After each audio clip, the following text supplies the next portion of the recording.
السلام علیکم ورحمۃ اللہ تعالی وبرکاتہ۔ مرکز اہل سنت جامعہ رضویہ منظر اسلام کی یوٹیوب چینل ہم سبق درس نظامی میں آپ کا خیر مقدم ہے۔ جنہوں نے اب تک ہمارے چینل کو سبسکرائب نہیں کیا ہے وہ ضرور سبسکرائب کر لیں اور گھنٹی بھی دبا دیں تاکہ ہر اپلوڈ کی نوٹیفیکیشن اور اطلاع آپ تک پہنچتی رہے۔ ساتھ ہی ساتھ اپنے ساتھیوں سے بھی شیئر کریں اور بات پسند آئے تو لائک بھی کیا کریں۔ آپ کے سامنے اب حضرت مولانا مفتی محمد قمر صاحب اصول الشاشی کا درس دیں گے، آپ حضرات اس کو بغور سماعت فرمائیں۔ بسم اللہ الرحمن الرحیم۔ فصل القیاس الشرعی هو ترتب الحکم فی غیر المنصوص علیہ علی معنی هو علت لذلك الحکم فی المنصوص علیہ۔ یہاں سے مصنف علی الرحمہ قیاس کی تعریف اور قیاس کا رکن بیان فرماتے ہیں۔ قیاس میں ایک ہوتا ہے مقیس اور ایک ہوتا ہے مقیس علیہ۔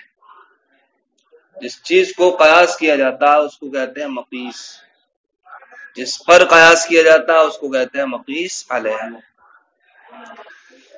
ان دونوں کے درمیان علت ہوتی ہے جو مشترک ہوتی ہے مقیس و مقیس علیہ کے درمیان۔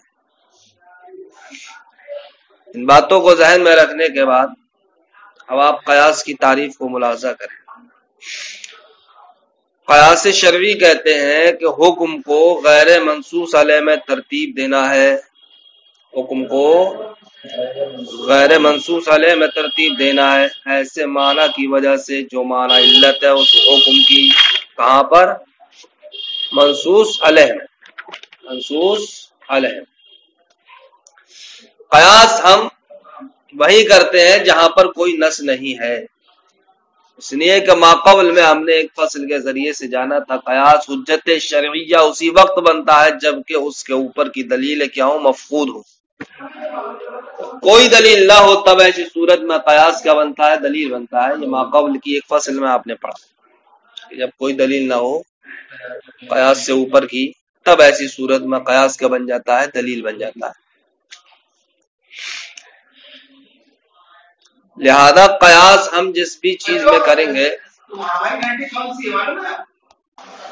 تو قیاس میں جناب والا ایک مقیس ہوتا ہے اور ایک کیا ہوتا ہے؟ مقیس علیہ۔ تو مقیس جس کو قیاس کیا جائے تو یہ وہی چیز ہوگی کہ جس پر نص وارد نہیں ہوگی۔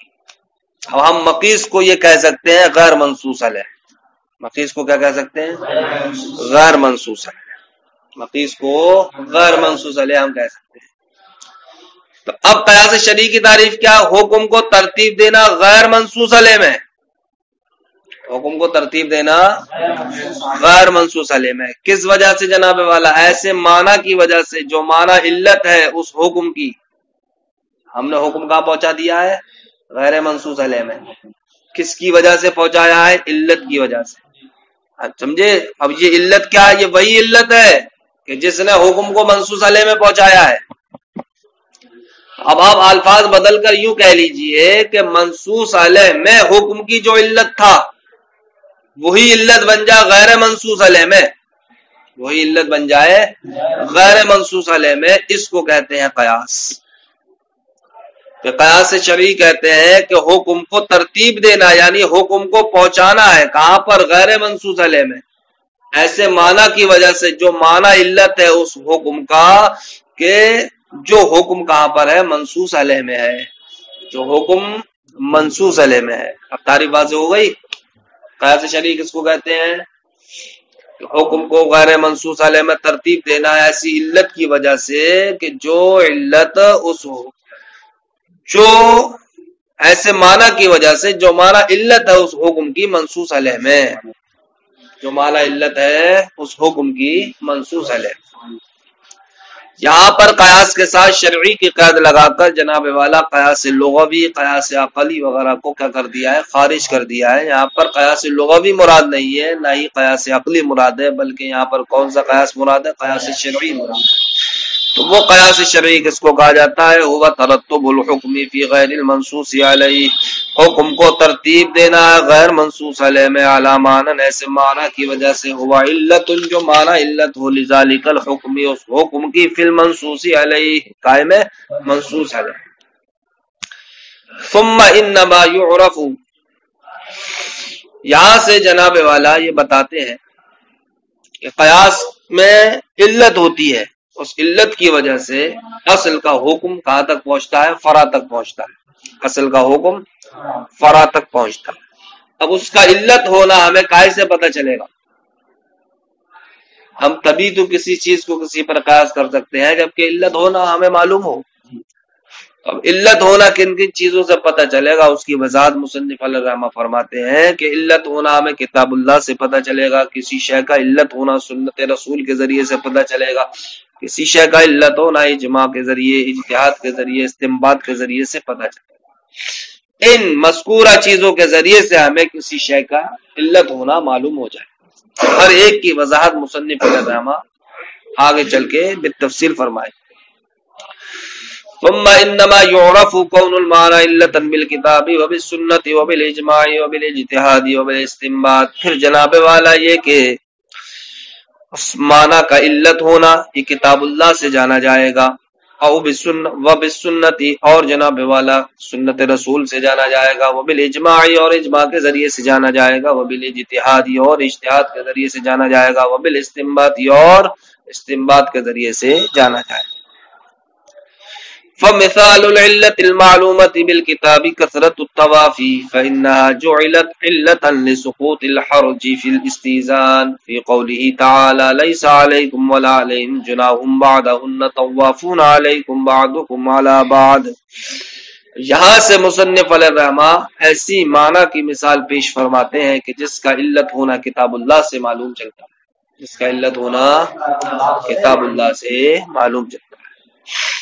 فرماتے ہیں کہ جس معنی کا علت ہونا ہمیں کتاب اللہ سے معلوم چلا ہے وہ کیا ہے؟ کثرت طواف۔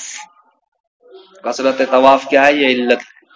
کثرت طواف علت ہے۔ کس چیز کی علت ہے جناب والا؟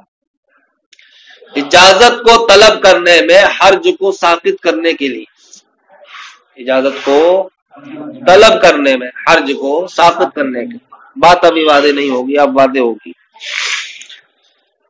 کہ گھر میں داخل ہونے کے لیے غلام یا بچے جو گھر میں رہ کر کے کام کرتے ہیں ان کے لیے یہ حکم ہے کہ فجر سے پہلے، عشاء کے بعد اور فجر کے بعد، ان تین وقتوں میں یہ لوگ اگرچہ گھر میں خدمت گزار ہیں، خدمت انجام دیتے ہیں، گھر کے کام دیکھتے ہیں، گھر کے امور دیکھتے ہیں، لیکن ان لوگوں پر بھی لازم ہے ان تین وقتوں میں گھر میں اجازت لے کر کے داخل گھر میں۔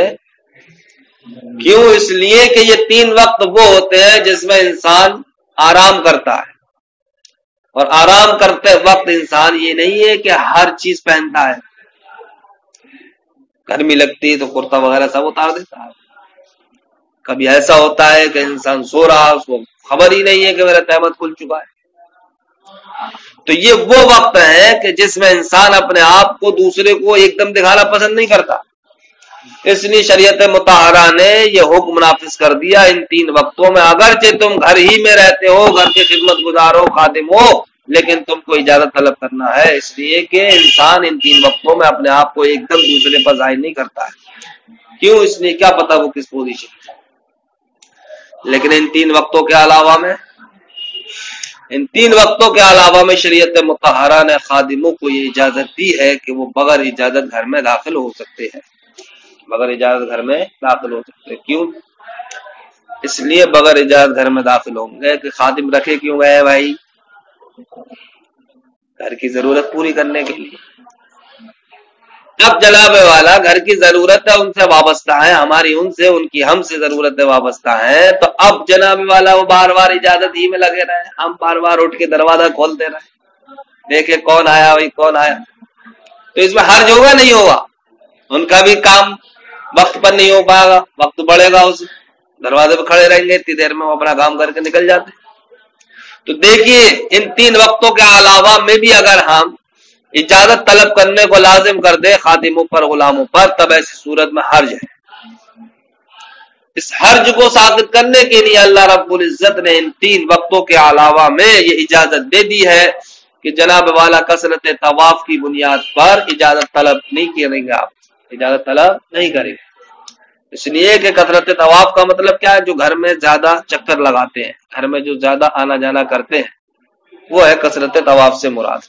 تو اب اگر خادموں پر یہ پابندی لگا دیا ہے کہ جس طریقے سے 3 وقتوں میں، یعنی کہ فجر کے بعد، فجر سے پہلے اور عشاء کے بعد، ان 3 وقتوں میں اجازت لینے کے بعد آپ داخل ہو سکتے ہیں، اسی طریقے سے آپ ان کے علاوہ ہی وقت میں اجازت لے کر داخل ہوں گے تو حرج میں مبتلا ہو جائیں گے۔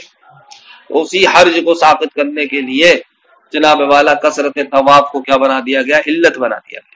کثرت طواف کو علت بنا دیا گیا۔ اللہ رب العزت نے ارشاد فرمایا لیس علیکم ولا علیہم جناح بعدہن طوافون علیکم بعضکم علی بعض، تم پر اور نہ ہی ان لوگوں پر جناحن کوئی گناہ ہے، بعدہن مذکورہ 3 وقتوں کے بعد، یعنی کہ 3 وقت کیا ہیں وہ؟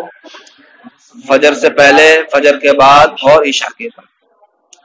طوافون علیکم، وہ تم پر طواف کرنے والے ہیں، طوافون علیکم بعضکم علی بعض، تم میں سے بعض پر کیا ہے؟ طواف کرنے والے ہیں، یعنی خدمت گزار ہیں، بار بار چکر لگانے والے ہیں۔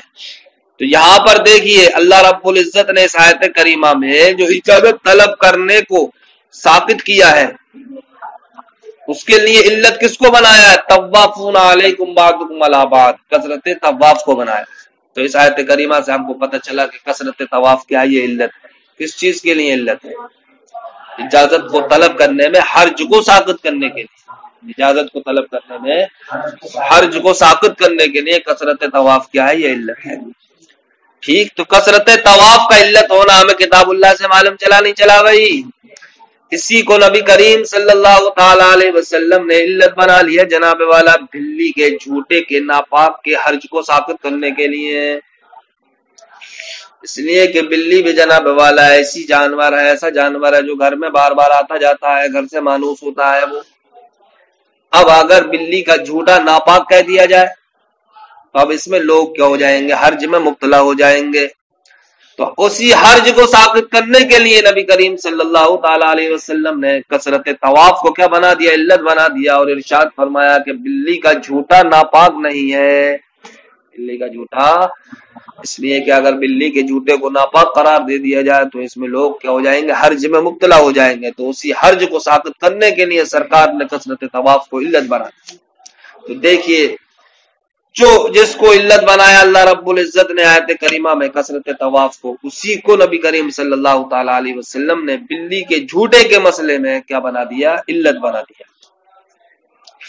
پھر جب سرکار نے کثرت طواف کو علت بنایا بلی کے جھوٹے کے مسئلے میں، تو پھر دیگر اصحاب نے، ہمارے علماء کرام نے اسی کثرت طواف کو علت بنا لیا ہر اس جانور کے لیے جو گھر میں رہتا ہے، جو گھر میں بہت آنا جانا رکھتا ہے، جیسے کہ چوہا ہے اور چھپکلی ہے، سانپ ہے۔ اب اگر ان کے جناب والا یہ گھر میں کثرت سے رہتے ہیں، ان کے جھوٹا کی بنیاد پر اگر ہم اس شے کے ناپاک ہونے کا حکم دے دیں، ناپاک ہونے کا حکم دے دیں، انسان ہو تو پتہ چل جائے بھیا کوئی گزریا، اب دیوار پر ہی سے کوئی چیز ٹہلتے ہوئی پھر کسی برتن میں چلی گئی تو ہم ہر جگہ مبتلا ہو جائیں گے نہیں ہو جائیں گے؟ ہماری توجہ نہیں کسی وقت دیوار میں۔